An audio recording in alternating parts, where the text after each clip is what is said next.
الحمد لله. أعوذ بالله من شرور أنفسنا ومن سيئات أعمالنا.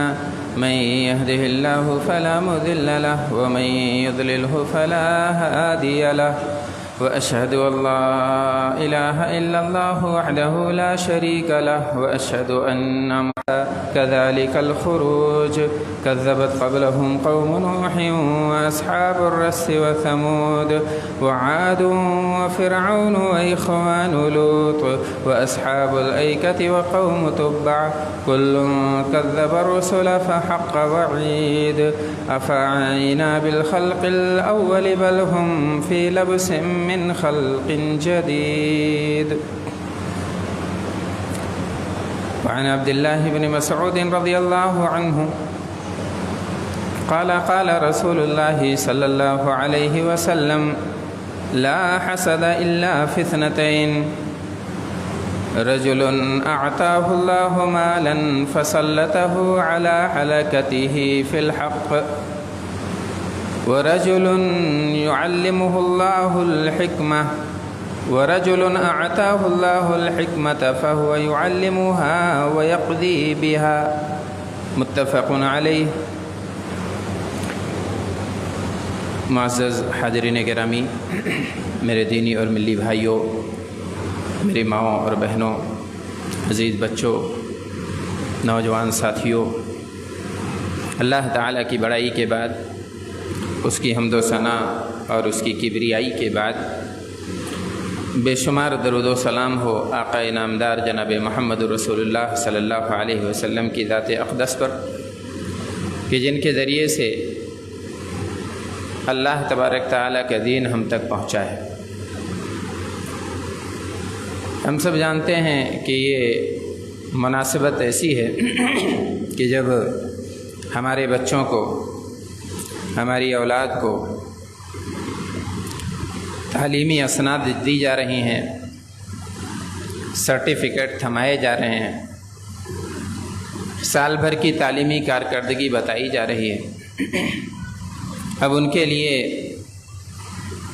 کہیں اسکول کے انتخاب کا مسئلہ ہے، کالج میں داخلے کا مسئلہ ہے، یونیورسٹیوں تک پہنچانے کے مسائل ہیں.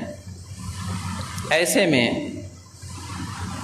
میں چاہتا ہوں کہ کچھ ابتدائی باتیں آپ کے سامنے پیش کروں. اس سے پہلے والے جمعہ میں بھی کچھ باتیں اس سلسلے کی آئی تھیں اور کچھ باتیں مزید آپ کے سامنے پیش کی جائیں گی. سب سے پہلا نقطہ تو آپ یہ سمجھ لیجئے کہ جب تک آپ کسی چیز کی قیمت نہیں سمجھیں گے تب تک آپ اسے اس کا حق دے نہیں پائیں گے. اہمیت جب نظر میں سما جائے گی تبھی اس کے لیے محنت ہو پائے گی. فالتو کاموں کے لیے کون پسینے بہاتا ہے؟ فضول کاموں کے لیے پیسے کون خرچ کرتا ہے؟ تو پہلے آپ تعلیم کی قیمت سمجھیے، پہلے آپ تربیت کی اہمیت سمجھیے اور پھر اس کا حق دینے کی کوشش کیجیے. ہمارا دین، اس پہ لمبی بات کرنے کی ضرورت نہیں ہے. ہمارا دین دین اقرا ہے. تعلیم کی ابتدا پہلی وحی سے ہی ہو جاتی ہے. مسائل مکے میں کم نہیں تھے، بے شمار مسائل تھے. آپ ذرا سوچئے مسائل کی کثرت کہ اللہ کے مقدس گھر میں، خانہ کعبہ میں 360 بت رکھے ہوئے تھے، ان کی پرستش ہو رہی تھی، ان کے آگے سر جھکایا جا رہا تھا. درختوں سے جا کے سوالات کیے جاتے تھے، ان سے اپنی مرادیں مانگی جاتی تھیں. جوان جوان لڑکیاں وہاں جاتی تھیں اور درختوں کو خطاب کر کے کہتی تھیں: یا فحل الفحول ارید زوجا قبل الحول، کہ مردوں کے مرد، سب سے بڑے مرد میری نظروں میں تم ہی ہو. ایک شوہر چاہتی ہوں، میں چاہتی ہوں کہ سال گزرنے سے پہلے میری شادی ہو جائے، میرا نکاح ہو جائے. پتھروں سے سوال ہو رہا ہے، درختوں سے مانگا جا رہا ہے، بتوں کے آگے سر جھکایا جا رہا ہے. لیکن ان مسائل سے نظر انداز کرتے ہوئے اللہ تبارک تعالیٰ نے جس مسئلے کو ترجیح دی وہ پڑھنے پڑھانے والا مسئلہ ہے. اور یہ بات آپ لوگ سنتے رہتے ہیں نبی پاک صلی اللہ علیہ وسلم دل میں نبوت ملنے سے پہلے، رسالت کا تحفہ ملنے سے پہلے آپ صلی اللہ علیہ وسلم کے دل میں خلوت نشینی ڈال دی گئی تھی۔ حضرت خدیجہ رضی اللہ عنہا، غالباً حضرت عائشہ رضی اللہ عنہا کی روایت ہے، وہ کہتی ہیں کہ آپ صلی اللہ علیہ وسلم کے دل میں خلوت نشینی ڈال دی گئی تھی، یعنی آپ دنیا سے بیزار ہو گئے تھے، دنیا کے ہنگاموں سے کٹ کے کہیں دور چلے جاتے تھے اور اپنے رب کی بندگی کرتے تھے۔ تو غارِ ثور میں آپ صلی اللہ علیہ وسلم وہاں جاتے تھے، اپنا راشن پانی لے لیتے تھے، کھانے پینے کی چیزیں لے لیتے تھے۔ یہاں بھی سوچئے کہ آپ توکل کے امام ہیں، نبی پاک صلی اللہ علیہ وسلم کا آپ صلی اللہ علیہ وسلم پر سب سے زیادہ ایمان ہے، پھر بھی آپ اسباب اختیار کر رہے ہیں۔ تو اسباب اختیار کرنا اللہ تبارک تعالیٰ پر بھروسے کے خلاف نہیں ہے۔ یہ نہ سوچئے کہ اگر اللہ تعالیٰ پر بھروسہ ہے تو بس ایسے خالی ہاتھ نکل جائیے۔ بھروسہ تھا آپ صلی اللہ علیہ وسلم کو، لیکن اس کے باوجود بھی راشن پانی لے کے نکلتے تھے اور وہاں جاتے تھے، اللہ تبارک تعالیٰ کی بندگی میں لگے رہتے تھے، اللہ کی عبادت کرتے تھے، مناجات میں لگے رہتے تھے۔ اسی کیفیت میں جبریل امین آتے ہیں اور زور سے دباتے ہیں، کہتے ہیں اقرأ بسم ربک الذی خلق، جس نے تمہیں بنایا ہے اس رب کے نام سے اب تم پڑھنا شروع کرو۔ اللہ کے نام سے پڑھائی ہونی چاہیے۔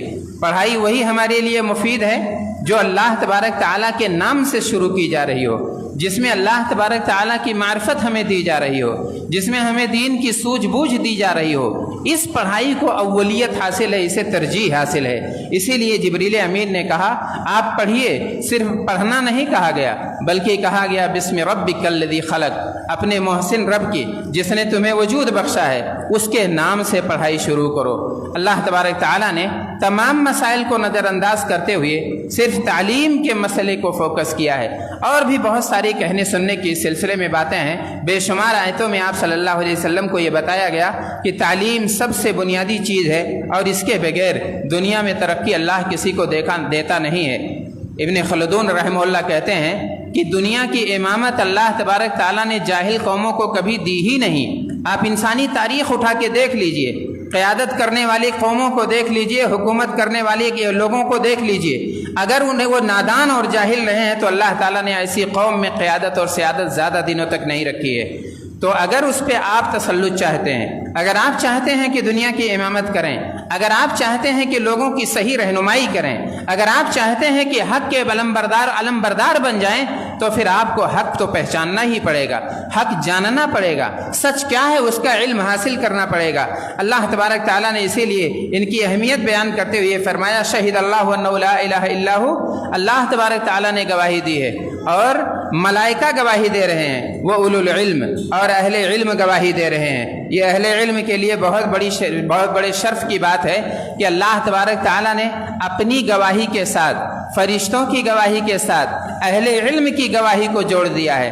اہل علم کا یہ مقام ہے اور ان کا یہ رتبہ ہے۔ اللہ تعالیٰ نے فرمایا کیا نابینا آدمی اور بینا آدمی دونوں برابر ہو سکتے ہیں؟ دونوں میں فرق نہیں ہے، یقیناً فرق ہے۔ جس کے پاس علم ہے، جس کے پاس بصیرت ہے، جس کے پاس دلیلیں ہیں، وہ دیکھنے والا ہے، اس کے پاس آنکھیں ہیں، اس کے پاس نگاہیں ہیں، اور جو اس سے محروم ہے وہ آنکھیں ہونے کے باوجود بھی نابینا ہے، اندھا ہے، حق دیکھ نہیں سکتا، حق بول نہیں سکتا، سچ سن نہیں سکتا، سچ کی اشاعت نہیں کر سکتا ہے۔ لہذا ضرورت اس بات کی ہے، ہماری جو اولاد ہے، جو ننھے بچے ہیں، یہ کورے کاغذ کی طرح ہوتے ہیں، سنتے تو ہیں لیکن مانتے کہاں ہیں؟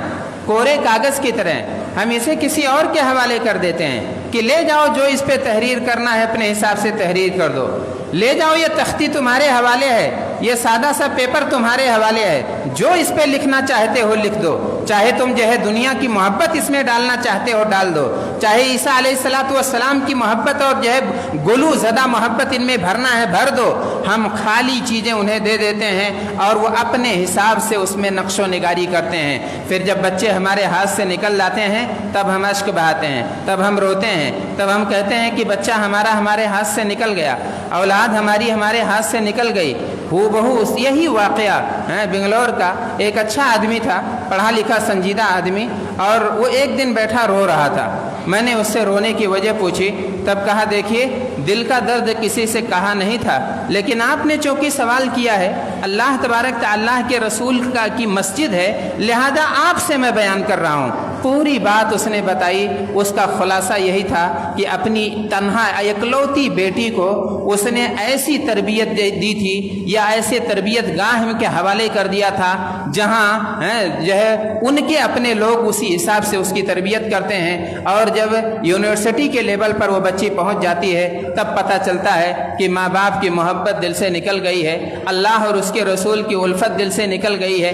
صرف ماں باپ کی محبت نہیں بلکہ دین بیزار ہو چکی ہے، اب وہ کسی اور مذہب سے دل لگا بیٹھی ہے۔ میرے بھائیوں اور دوستو، تو یہ رونے کی بات ہے، یہ حسرت کرنے کی بات ہے، یہ افسوس کی بات ہے، لیکن ہمارا اپنا اس میں رویہ کتنا رہا ہے یہ بھی دیکھنے کی چیز ہے، ہمیں یہ بھی دیکھنا چاہیے۔ تو ہم کسی مدرسے یا کسی کالج یا کسی اسکول کے حوالے کر دیتے ہیں اور اس کے بعد خاموش ہو جاتے ہیں، سوچتے ہیں کہ لاکھوں روپیہ دے کے میں نے ایڈمیشن کرا دیا ہے اور اتنے ہائی فائی اسکول کے حوالے کر دیا ہے، اب ہمارا کام ختم ہو گیا ہے۔ ہم دنیا کے جھمیلے میں کھو جاتے ہیں، ہم پیسہ کمانے کی ہوس میں لگ جاتے ہیں، ہمیں خبر بھی نہیں ہے کہ ہمارا بچہ کون سی کلاس کراس کر کے کون سی کلاس میں گیا ہے، بس ہم تو مطمئن ہو گئے کہ ہم نے اچھے اسکول میں داخلہ کرا دیا ہے، ہم نے بھاری بھرکم رقم لٹا دی ہے اپنے بچی کی تعلیم پر یا اپنے بچے کی تربیت پر، اور اس کے بعد مطمئن ہو جاتے ہیں، کبھی سوال نہیں کرتے ہیں، کبھی نہیں پوچھتے ہیں، دین کے بارے میں نہیں پوچھتے، امانت داری کے بارے میں نہیں پوچھتے ہیں، شرافت کے بارے میں سوال نہیں کرتے ہیں، نظر کی پاکیزگی کے بارے میں سوال نہیں کرتے ہیں، دل کے جو ہے تقدس کے بارے میں سوال نہیں کرتے ہیں،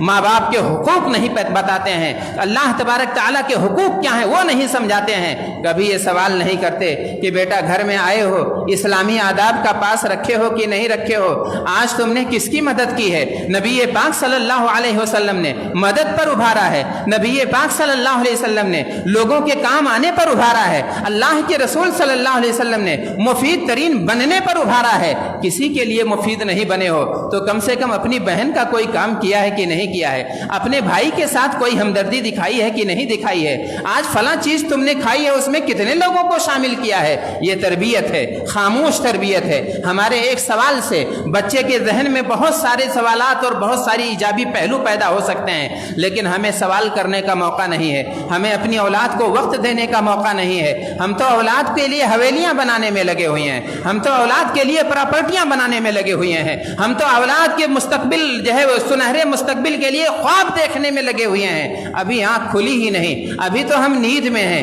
لیکن جب آنکھ کھلتی ہے تو بہت تاخیر ہو جاتی ہے میرے بھائیوں اور دوستوں۔ اور اسی طریقے سے ہمیں ایک چیز یہ بھی دیکھنی چاہیے کہ جب ہم کہیں کسی تعلیم گاہ میں ڈال دیں اور یہ دیکھیں کہ ہمارا پیسہ وصول ہو رہا ہے تو کیا حقیقت میں وہ چیز جو ہونی چاہیے وہی مل رہی ہے؟ ہمارا ایک بچہ جب کسی اسکول میں جاتا ہے آ کے ٹوٹے پھوٹے چند جملے انگلش میں بول دیتا ہے، ہمارا کلیجہ پھول جاتا ہے کہ دیکھو پیسہ تو وصول ہو گیا، ہمارا بچہ تو انگلش میں بات کر رہا ہے، ہمارا بچہ تو فرفر انگریزی میں گفتگو کر رہا ہے، لیکن کیا یہی مقصود تھا؟ اتنا ہی مطلوب تھا؟ کیا اتنے پہ قناعت کر لینا کافی تھا؟ اتنی سی چیز میرے بھائیوں اور دوستوں ہمیں اس پہ بھی دیکھنا چاہیے کہ کیا ہمارا بچہ صحیح سمت میں تعلیم اس کی ہو رہی ہے کہ نہیں ہو رہی ہے، صحیح سمت میں صحیح رخ پہ جا رہا ہے کہ نہیں جا رہا ہے۔ جب انگلش بول لینا کافی نہیں ہے، ہمارے سماج میں، ہمارے معاشرے میں جہاں ایک دیندار گھرانہ چاہیے وہاں بہت ساری چیزیں سیکھنی ہیں۔ اگر دین کے کھاتے سے انگلش سیکھ رہا ہے تو یہ نقصان ہے، یہ خسارہ ہے۔ اگر دینداری کے کھاتے سے وہ جو ہے دنیا داری سیکھ رہا ہے تو یہ بہت بڑا خسارہ ہے، یہ ہمارا بہت بڑا نقصان ہے میرے بھائیوں اور دوستوں۔ تو صرف آپ چند جملے انگلش کے بول دینے سے مطمئن مت ہو جائیے، یہ مت سوچئے کہ پیسہ اب وصول ہو رہا ہے، بلکہ اس کا بوجھ بھی دیکھیے۔ کتنے بچے ایسے ہوتے ہیں کہ انگلش تو بول لیتے ہیں لیکن اور بہت سارے سبجیکٹ ایسے ہیں جسے نظر انداز کیا جا رہا ہے۔ جب لوڈ بڑھتا ہے، جب بوجھ بڑھتا ہے، نمبرات کم ہوتے ہیں، فیل ہونا شروع ہو جاتا ہے، تب بچے کے اوپر سے سرپرستوں کا دباؤ آتا ہے، تب ماں باپ سوال کرنا شروع کرتے ہیں اور اسے کوسنے لگتے ہیں، اسے طرح طرح کے تانے دینے لگتے ہیں۔ اور کتنی بار ایسا ہوا ہے کہ ایسے بچے دنیا ہی سے ہاتھ دھو بیٹھے ہیں، اپنی جان سے ہاتھ دھو بیٹھے ہیں اور انتہائی اقدام انہوں نے کر لیا ہے۔ لیکن میرے بھائیوں اور دوستوں اپنی خطاؤں پہ بھی ہمیں غور کرنا چاہیے، اور جب ہم علم سکھائیں تو سب سے پہلے یہ بتائیں کہ اللہ تبارک تعالیٰ کو پہچاننا یہ بنیادی علم ہے، اس کے بغیر ہمارے لیے کوئی کامیابی نہیں، اس میں کوئی سمجھوتا ہی نہیں ہو سکتا ہے۔ اللہ تبارک تعالیٰ کو اگر کوئی نہیں پہچانے گا تو اللہ نے ہم سے تقاضا کیا کیا ہے، اللہ نے ہم سے مطالبہ کیا کیا ہے، یہ تو کوئی جانے گا ہی نہیں۔ ماں باپ کے تعلق سے اللہ تبارک تعالیٰ کی ہدایتیں کیا ہیں اسے جاننے کی حاجت ہی نہیں پڑے گی۔ تو اللہ تبارک تعالیٰ کو پہلے پہچاننا ہے، اللہ تبارک تعالیٰ کی معرفت حاصل کرنی ہے۔ اللہ تبارک تعالیٰ کی معرفت اللہ کی کتاب سے حاصل ہوگی، اللہ کے رسول کے فرمان سے حاصل ہوگی، اور جو ہے صحابہ کرام کی سیرت پڑھنے سے حاصل ہوگی، اللہ کے رسول صلی اللہ علیہ وسلم کی زندگی کے مطالعے سے حاصل ہوگی۔ یہ ساری چیزیں ہمیں بچپن ہی سے شروع کرنی ہے۔ جب ہمارا بچہ 6 سال کا ہوتا ہے، ماہرین کہتے ہیں، ماہرین نفسیات، کہ بچے کی تقریباً 90% جو حیت ہوتی ہے دماغی وہ تشکیل پا چکی ہوتی ہے، یعنی مکمل ہو جاتی ہے۔ اب اسی میں فروغ ہوگا، اسی میں ترقی ہوگی، اسی میں اضافہ اور بڑھوتری ہوگی، لیکن بنیاد بن چکی ہے۔ 6 سال کی عمر میں ہم بچوں پر کوئی توجہ نہیں دیتے، ابھی بچہ بہت چھوٹا ہے، ابھی بچی بہت معصوم ہے، ابھی اس پر محنت کرنے کی ضرورت نہیں ہے۔ میرے بھائیوں اور دوستو، یہی محنت تو رنگ لانے والی تھی، جہاں ہم نے خاموش لاپرواہی برتی ہے، اسی وقت تو اس کی دماغی تشکیل ہو رہی تھی، اسی وقت اس کے سوچنے اور فیصلہ کرنے کا انداز بن رہا تھا، ڈھانچہ تیار ہو رہا تھا۔ آپ کا کوئی تعاون نہیں ہے، آپ کا کوئی ہاتھ اس میں نہیں ہے۔ دیندار بنانے میں، دینی نقطۂ نظر سے سوچنے میں، بھلا انسان بننے میں، اللہ اور اس کے بندوں کے حقوق پہچاننے میں ہم نے لاپرواہیاں کی، جس کی وجہ سے جب مسائل کے انبار ہو جاتے ہیں تب ہم تھوڑی بہت محنت کرتے ہیں اور تھوڑی سی بیداری دکھاتے ہیں، ذرا سی آنکھ کھولتے ہیں، تھک ہار کے پھر سو جاتے ہیں۔ میرے بھائیوں اور دوستو، یہ رویہ صحیح نہیں ہے۔ اور دوسری چیز جو بچوں کو سکھانے والی ہے وہ معرفت الدین ہے۔ جب اللہ کو پہچان لیا تو دین کی معرفت بھی چاہیے، دین ہم سے کیا چاہتا ہے، دین کا تقاضا کیا ہے، یہ ساری چیزیں سیکھنی ہوں گی۔ اور نصوص کی بنیاد پر ہم نے بہت سارے لوگ ایسے ہیں جو دین سیکھتے ہیں لیکن مختلف لوگوں کے اقوال کی بنیاد پر، مختلف قصے اور کہانیوں کی بنیاد پر، مقدس اور عظیم لوگوں کے کرامات کی بنیاد پر، یہاں سے دین نہیں مل پائے گا۔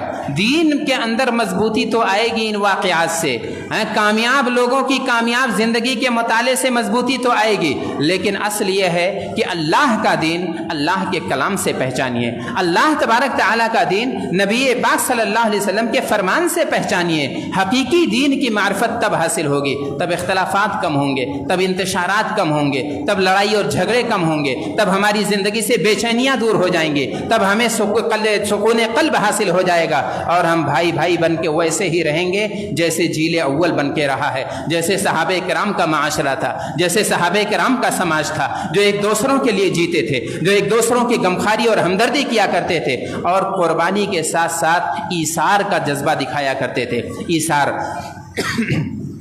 ایثار کا لفظ ہم سنتے رہتے ہیں، لیکن ایثار جانتے ہیں کیا ہے؟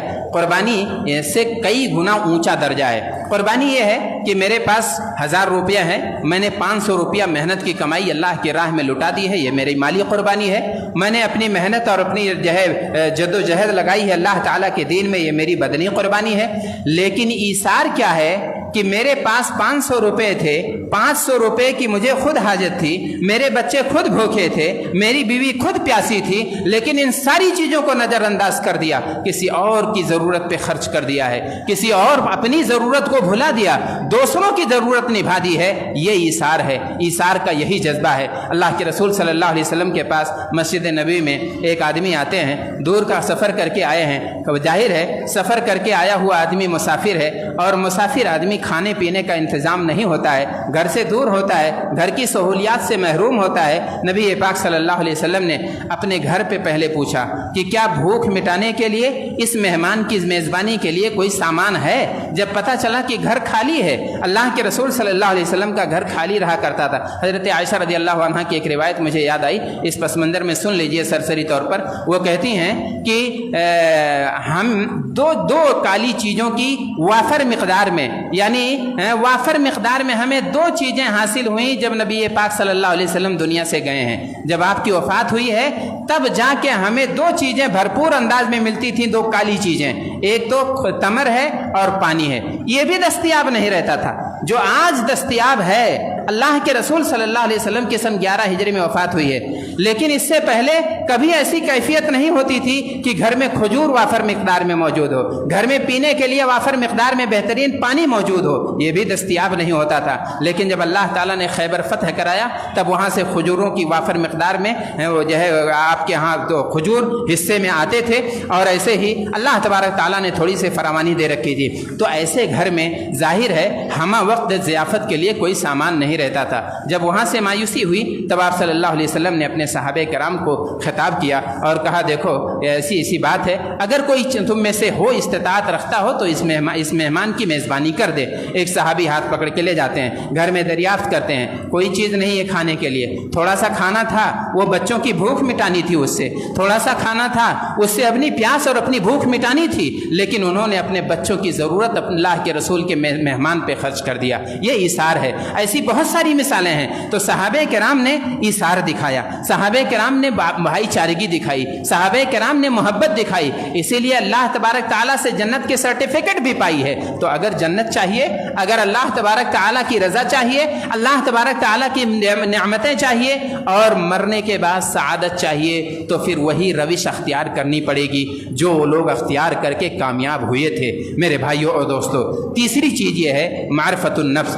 اپنے آپ کو بھی پہچاننا چاہیے۔ اگر آپ اپنی عزت کرنا نہیں سیکھیں گے تو آپ کے گھر والے آپ کی قدر نہیں کریں گے، آپ کی بیوی آپ کو عزت نہیں دے پائے گی۔ آپ اپنی نظروں میں محترم بنیے، آپ اپنی نگاہوں میں اچھا بنیے، آپ اپنی نگاہوں میں لوگوں کے لیے فائدہ مند بن جائیے۔ جب آپ فائدہ مند بن جائیں گے، جب آپ کا ہاتھ اوپر والا ہاتھ ہو جائے گا، جب آپ نوازنے والے ہو جائیں گے، جب آپ کے پاس اتنی طاقت ہے کہ آپ دوسروں کے لیے اپنی طاقت سے مدد کر سکتے ہیں، جب آپ کے پاس اتنی دولت ہے کہ اپنی دولت سے دوسروں کے کام آ سکتے ہیں، جب آپ کے پاس اتنا علم اور اتنی حکمت ہے کہ آپ اچھا مشورہ دے سکتے ہیں، تب آپ کی عزت بڑھنی شروع ہو جائے گی۔ اور یہ چیز کب آئے گی؟ جب آپ اپنے آپ کو پہچانیں گے، اپنی کمیاں دور کریں گے، جو کوتاہیاں ہیں ان سے دور ہو جائیں گے، اور جن چیزوں کے سیکھنے کی ضرورت ہے اسے آپ سیکھتے رہیں گے۔ سیکھنے کی کوئی عمر نہیں ہوتی ہے، آدمی ماں کی گود سے لے کر قبر کے لحد تک سیکھتے رہتا ہے، اور یہ دنیا سیکھنے کی جگہ ہے، دنیا امتحان کی جگہ ہے، دنیا اللہ تبارک تعالیٰ کے دین پر عمل پیرا ہونے کی جگہ ہے۔ اللہ کے رسول صلی اللہ علیہ وسلم نے بہت سارا طریقہ سکھایا ہے، لیکن اب یہاں چونکہ وقت پورا ہو رہا ہے آگے بڑھتے ہیں۔ دنیاوی معاملات میں جب ہم آتے ہیں تو دیکھتے ہیں کہ کچھ چیزیں ہمیں پسند ہوتی ہیں، کچھ ناپسند ہوتی ہیں، تو یہ پسند اور ناپسند کا جو فیصلہ ہے یہ اللہ کے حوالے کر دیجئے۔ کبھی کبھی ایسا ہوتا ہے کہ ہمیں لگتا ہے کہ ہماری اولاد ہمارے پڑوس کی اولاد سے کمتر ہے، کبھی لگتا ہے کہ فلاں ہمارا رشتہ دار ہے، اس کا بیٹا تو بہت قابل ہے، فلاں کی بیٹی بہت لائق اور قابل ہے، اللہ نے جو اولاد مجھے دی ہے یا جو بیوی مجھے عطا کی ہے اس سے بہتر بیوی بھی مجھے مل سکتی تھی، اس سے بہترین رشتہ میرا آنے والا تھا، اس سے بہتر جگہ پر میرا نکاح ہو سکتا تھا۔ آدمی سوچتے رہتا ہے، آدمی کڑتے رہتا ہے، لیکن اللہ تبارک تعالیٰ نے کہا نہیں، یہ فیصلہ میرے اوپر چھوڑ دو۔ عسیٰ ان تکرہوا شیئا وہو خیر لکم وعسیٰ ان تحبوا شیئا وہو شر لکم۔ ہو سکتا ہے جو تمہیں بہت بھلی لگ رہی ہو وہ تمہارے حق میں بری ہو سکتا ہے جسے تم ناپسند کر رہے ہو وہی چیز تمہارے لیے بہتر ہو۔ کتنی کوکھ ایسی ہے کہ جب آدمی شادی کرتا ہے تو اسے ناپسند کرتا ہے، لیکن اسی سے ایک ایسی اولاد جنم لیتی ہے جو ماں باپ کا نام روشن کر دیتی ہے، اور آدمی کا کلیجہ اپنے باپ اور اپنی ماں کا کلیجہ ٹھنڈا کر دیتی ہے۔ تو ایسی اولاد اللہ تبارک تعالیٰ نے کہا تمہیں پتہ نہیں ہوتا ہے کہ کون سی چیز تمہارے لیے بہتر ہے اور کون سا رب کا فیصلہ تمہارے لیے اچھا ہے۔ اگر ہماری اولاد کامیاب ہو جائے، وہ دروازہ آپ کا بند ہو جائے، دوسرے دروازے پہ جا کے محنت کیجئے، آپ وہاں اپنی جدوجہد صرف کیجئے، اور کامیابی کا راستہ اگر ایک دروازہ بند ہوتا ہے تو دوسرے دروازے پہ آ کے تلاش کیجئے۔ آپ لوگ سنتے رہتے ہوں گے، فلائٹ جاتی ہے، ٹکٹ بک ہو جاتا ہے، اچانک پتہ چلتا ہے کہ میرا ٹکٹ تو کینسل ہو گیا، آدمی ناراض ہوتا ہے، آدمی خفا ہوتا ہے، آدمی گالیاں دیتا ہے، لیکن شام کو خبر آتی ہے کہ وہ حادثے کا شکار ہو گئی، پھر آدمی کا دل ٹھنڈا ہو جاتا ہے، سوچتا ہے کہ یہ تو اللہ نے میرے حق میں بڑا اچھا فیصلہ کیا تھا، جس پر میں بے چین ہو گیا تھا،